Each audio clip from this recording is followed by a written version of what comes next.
Je m'interroge ce jour sur la question de la crise de logement estudiantin dans les universités de Bertois et de Garoua.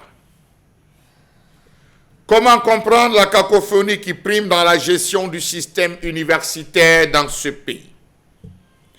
Comment comprendre la création d'une université comme celle de Bertois ou alors Garoua, sans avoir pensé la création des commodités importantes pour le fonctionnement des dites universités?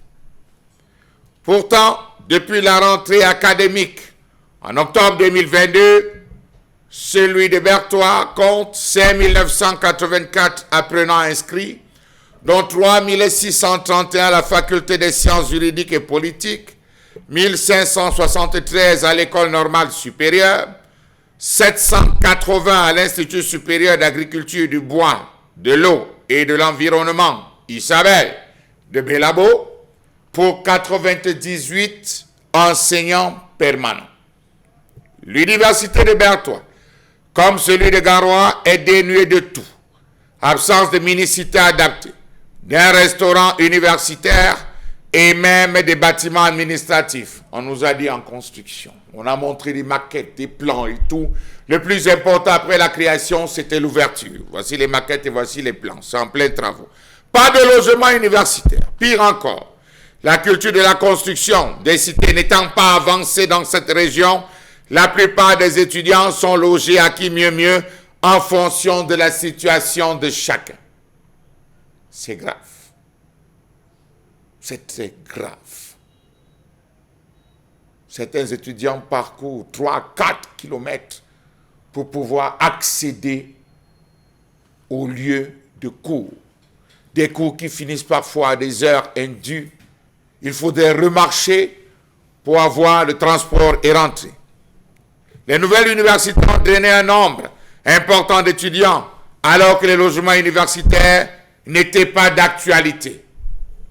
Conséquence, dans la ville de Garoua comme dans la ville de Bertois, ils sont obligés de louer des studios, louer des chambres dont le coût n'est pas abordable comme ceux des mini-cités universitaires.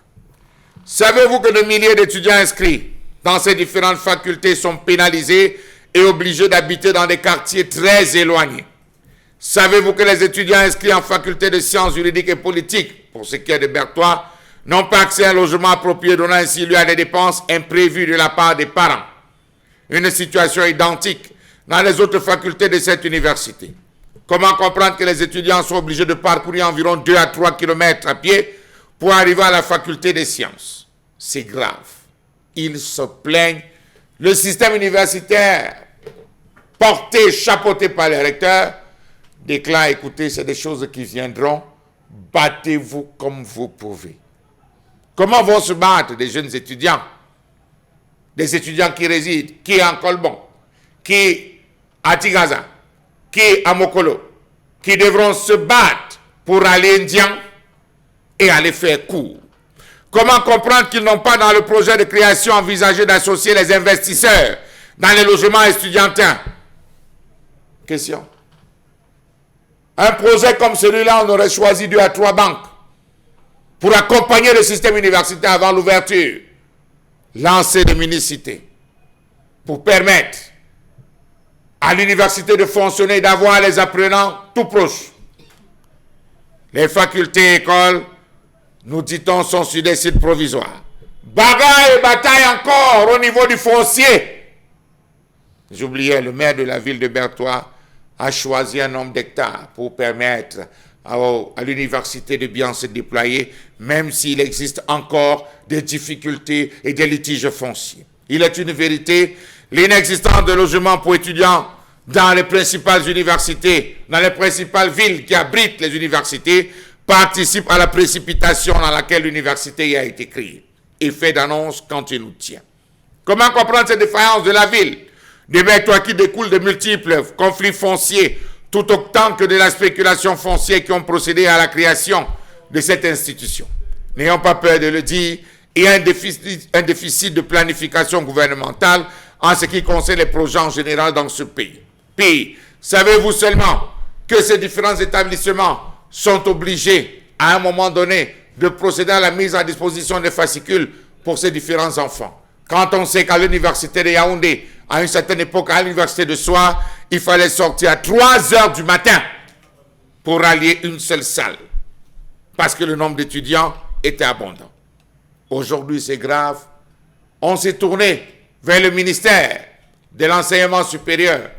Pardon, même là-bas, il y a des enseignants qui se plaignent qu'ils ont été recrutés depuis 3 ans, 4 ans, dans certaines universités, grâce à la décision du chef de l'État, mais qui jusqu'à ce jour n'ont pas reçu de salaire.